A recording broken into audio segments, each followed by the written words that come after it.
There are moments in life when a person makes a decision they believe is small, calculated, and controllable, and it is in that exact moment, standing at the edge of something they do not fully understand, that everything begins to unravel. This is not a story about a villain. It is not a story about a hero either. It is a story about an ordinary person who found something they were never supposed to find, made a choice they could never take back, and then watched in silence as the full weight of the American government came crashing through their front door. What you are about to hear is a reconstruction of real events, real decisions, and real consequences. The names have been changed, the details have not. By the time this story is over, you will understand exactly why some secrets are not meant to be touched. It started the way most catastrophic mistakes do, quietly and without warning. A man we will call Daniel was a mid-level IT contractor working for a private firm that handled digital infrastructure for several government offices across the state of Virginia. He was not wealthy. He was not powerful. He was, by every measure, invisible. The kind of person who fixes the problem, sends the invoice, and goes home. He had been doing this for nearly 9 years, and in those 9 years, he had seen things that surprised him, things that made him raise an eyebrow, but nothing that made him stop and stare until the winter of 2019, when he was called in to perform routine maintenance on a server cluster used by a senior congressman's regional office. The job was supposed to take 3 hours. It took 2. And in the hour he had left over, sitting alone in a cold server room with a company laptop and the kind of boredom that makes people do things they should not, Daniel made a mistake that would define the rest of his life. He opened the folder he was not authorized to open. What he found inside that folder was not immediately shocking. It was a series of encrypted documents, financial records, and what appeared to be communication logs between the congressman and a third party. To an untrained eye, it might have looked like nothing. But Daniel had spent nearly a decade working in data systems, and he knew what legitimate encrypted government files look like, and these were not that. These files had been deliberately routed through private channels, stripped of the standard metadata that official communications are required to carry, and stored in a location that was technically off the grid, buried inside a directory path that no standard audit would ever reach. He did not read everything. He told himself later that he only skimmed, that he was not really looking, that curiosity is not the same as intent. But the truth was that what he saw was clear enough. The congressman, a man who had built his entire public image on fiscal responsibility and anti-corruption reform, appeared to have been receiving large sums of money from a network of shell companies tied to a foreign-connected lobbying group. The numbers were significant. The timeline stretched back years, and the communication logs suggested that the congressman was not just aware of it, but actively directing it. Daniel closed the folder. He sat in that cold room for a long time, staring at the wall. Then he copied the files onto an encrypted personal drive, finished his work order, signed out of the building, and drove home in silence. He told himself he would figure out what to do later. Later came faster than he expected. For the first few weeks, Daniel did nothing. He went to work, he came home, he told his wife that a project had been stressing him out. He was not lying, exactly. The drive sat in a drawer in his home office, and every time he walked past that room, he felt the weight of it, a strange, heavy feeling he could not name.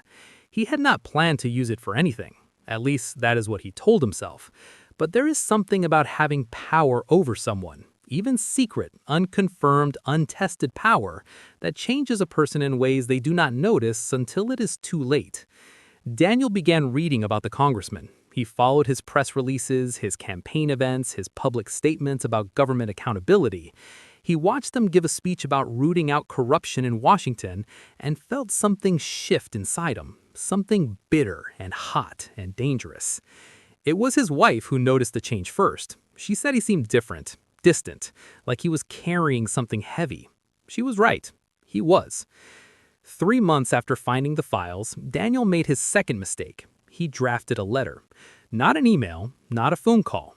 A letter, printed on plain white paper, unsigned, untraceable, or so he believed.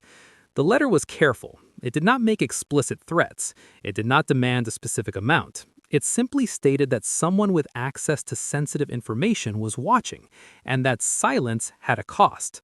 He included a single line from one of the financial documents, just enough to prove he had something real, not enough to expose everything at once. He mailed it to a P.O. box he had opened under a false name, with a return address that was a vacant lot 3 states away. He thought it was airtight.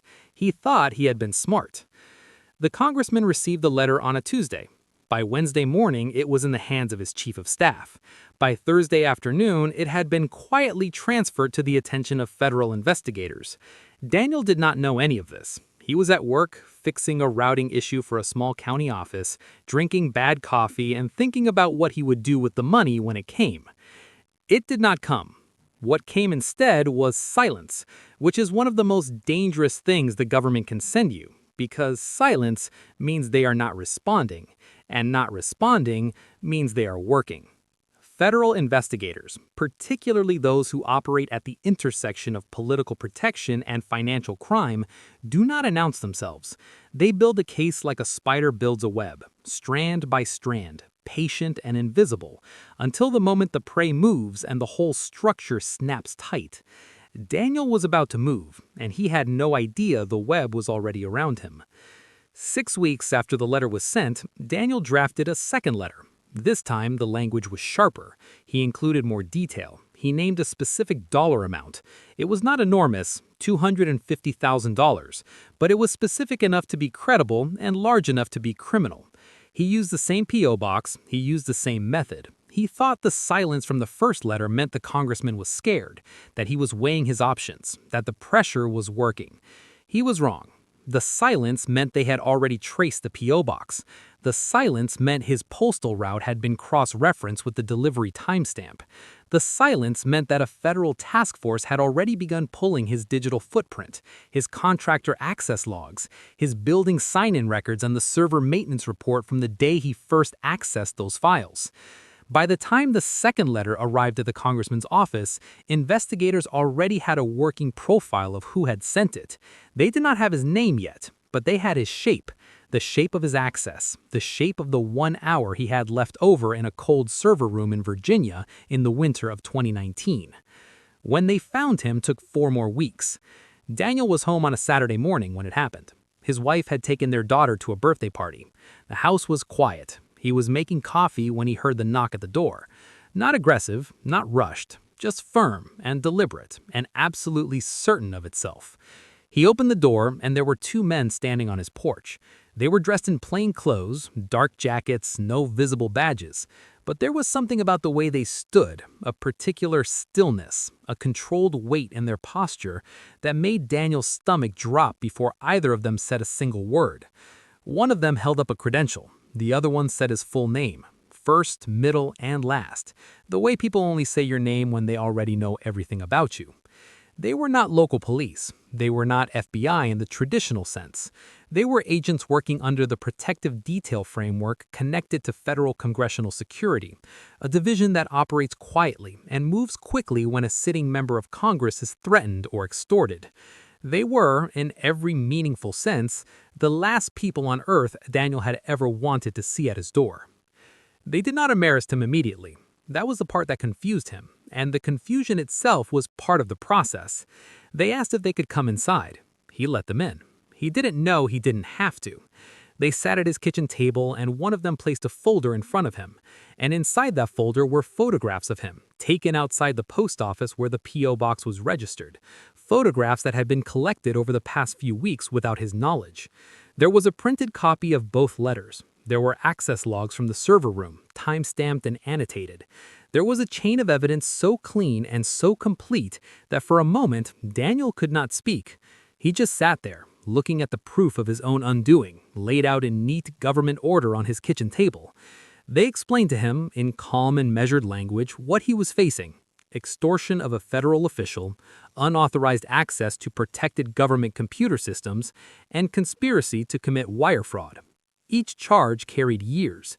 Together, they added up to a number that made the room feel smaller. They told him that he had a choice: Not the kind of choice that gives you good options, but the kind that determines which version of disaster you walk into. He could cooperate, explain how he accessed the files, explain what he had seen, and potentially become useful to a larger investigation that was already underway, one that had nothing to do with him and everything to do with what was actually in those files. Or he could say nothing, wait for formal charges, and face the full weight of a federal prosecution with the kind of resources behind it that private defense attorneys spent careers trying not to encounter. He asked for a lawyer. They said that was his right, and told him when to be in a specific federal building downtown on Monday morning. Then they stood up, thanked him for his time, and walked out. The door closed behind them, the coffee on the counter had gone cold. Daniel sat at that kitchen table for 2 hours without moving. At some point, his wife called to check in, and he told her everything was fine. He was not fine. He was sitting in the wreckage of a decision that had started with an unlocked folder and a moment of curiosity